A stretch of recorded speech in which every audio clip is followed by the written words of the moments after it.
Dans 2 jours, on célébrera la journée internationale de solidarité avec le peuple palestinien. L'occasion pour nous de faire une sorte d'état des lieux. Où en est-on de la cause palestinienne? Alors pour en parler, nous sommes ce matin avec Emmanuel Dupuis. Bonjour. Bonjour. Alors vous êtes le président de l'Institut Prospective et Sécurité en Europe et vous êtes surtout l'invité de la rédaction ce matin dans le cadre de notre partenariat avec IPSE.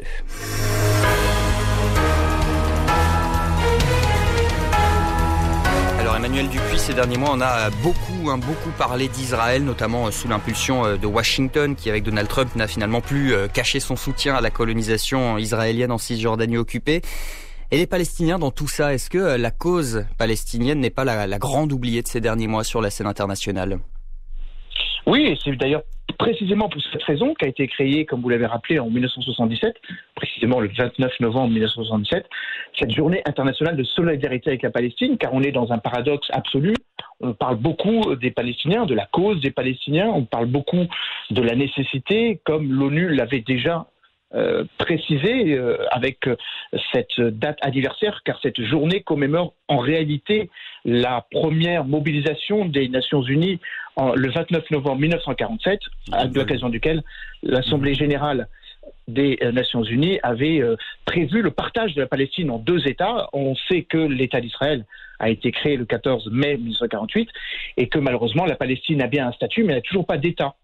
Donc vous avez raison de rappeler que cette situation est une situation tout à fait paradoxale, anormale. Près de 230 résolutions onusiennes enjoignent Israël de rendre les territoires qu'elle a occupés militairement, qu'elle occupe militairement depuis 1967.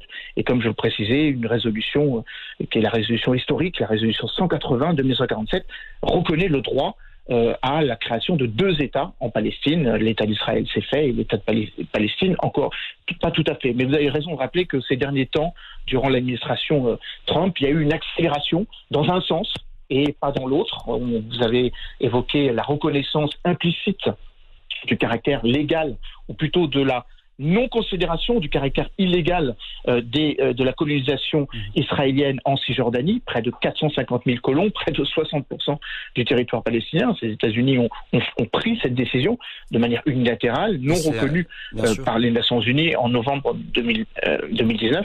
Et bien évidemment, cela ne fait que augmenter la pression sur la Palestine qui se retrouve un peu seule ces derniers temps. C'est un exemple parmi tant d'autres, effectivement, la colonisation, mais on aurait pu citer le plateau du Golan, on aurait pu citer le transfert de l'ambassade.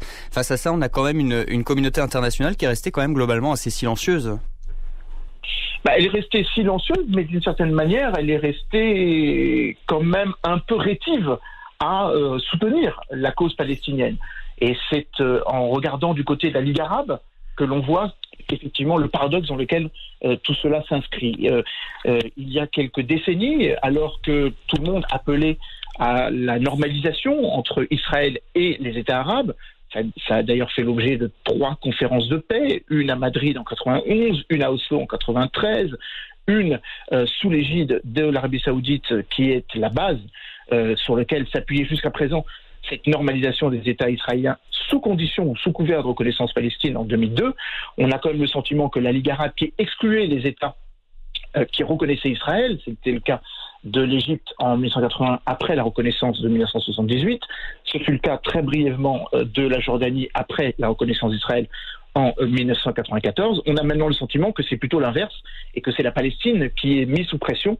Lors de la dernière réunion de la Ligue arabe, même la solidarité arabe a été un peu, tendre ou molle, puisque une résolution qui avait été émise par le ministre des Affaires étrangères palestinien appelant justement à revenir sur le dit plan du siècle proposé par les États-Unis, suite à la normalisation diplomatique entre Israël, les États arabes unis, Bahreïn et pas encore le Soudan, la Ligue arabe n'avait pas voulu prendre en compte cette résolution. C'est la raison pour laquelle l'autorité palestinienne refuse de présider de manière refuse d'assumer son rôle de président tournant de la Ligue arabe. Donc on voit bien qu'il y a une solidarité internationale, orale, verbale, mais elle se réalise peut-être beaucoup moins qu'on ne le pense, et surtout avec malheureusement une réalité financière qui obère la stabilité économique des Palestiniens. Les États-Unis sont bien sortis du financement de l'agence onusienne pour les réfugiés palestiniens. Ils en assumaient quand même un tiers du budget, donc cela a des conséquences puisque cette agence permettait donc de prévoir l'accès aux biens et à l'accès aux services de première nécessité pour 5 millions de Palestiniens. Et ça a eu un impact aujourd'hui, on peut le dire vraiment déjà que cette absence américaine dans cette aide a vraiment eu un impact sur la vie des Palestiniens? Absolument, puisque justement, il y a quelques jours, la CNUSED, la Conférence des Nations Unies pour le développement, a chiffré tout ça dans un contexte un peu particulier, qui n'est pas celui de la Cisjordanie, mais celui de Gaza, en évoquant le fait que le coût économique de l'occupation israélienne de Gaza, suite aux 3 opérations militaires, est tout à fait chiffrable, puisqu'ils évoquent 16,7 milliards de dollars. Donc oui, cela a un impact d'autant plus fort que ces territoires, la Cisjordanie et Gaza, se situent dans des situations où le taux de pauvreté est supérieur, évidemment, au territoire palestinien.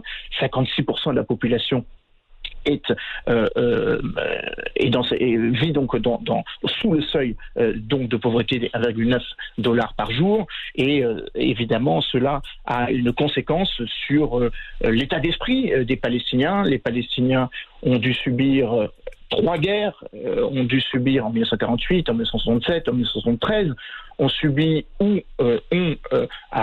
cette situation a provoqué des soulèvements populaires, on appelle ça des intifadas, il y en a eu 3, en 1987, en 2000, le dernier en décembre 2017, et on voit bien qu'on est dans une solution un peu inextricable, où tout le monde soutient la cause palestinienne, tout le monde va évidemment célébrer dans toutes les capitales, tout court, et au sein de toutes les organisations liées aux Nations Unies, et pourtant, un accord de paix a été signé, qui se fait sans l'assentiment, sans même l'association des Palestiniens, donc le fameux plan du siècle proposé et présenté par le gendre du président Trump, Jared Kushner.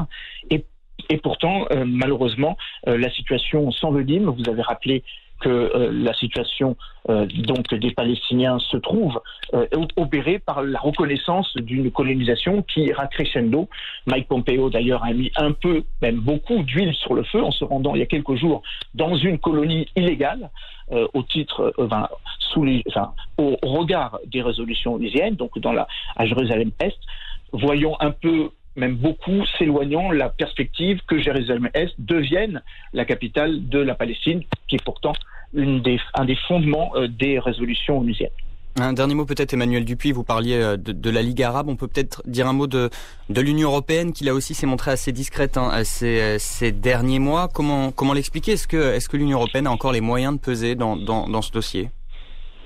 Malheureusement, comme dans d'autres dossiers périphériques, je pense à la Syrie ou au Caucase du Sud ou encore à la Libye, l'Union européenne est un peu marginalisée. Elle est même totalement absente du processus d'intégration de la Palestine dans le jeu international. Et vous avez raison de rappeler que, hormis la déclaration il y a quelques heures de Josep Borrell en soutien à la cause palestinienne, l'Union européenne n'a pas fait grand-chose. Et pourtant, comme je l'ai rappelé, l'ensemble des plans de paix qui ont généré l'espoir de voir un jour la bicéphalité de l'État israélien et palestinien sur le territoire de la Palestine a totalement disparu. La perspective qui était née autour de l'espoir des 2 conférences d'Oslo en 1993 et 1995 a totalement éclipsé le positionnement européen au profit non pas des États-Unis qui d'une certaine manière ont choisi leur camp. En tout cas, l'administration Trump a choisi son camp. C'est pas forcément le cas avec l'administration Biden.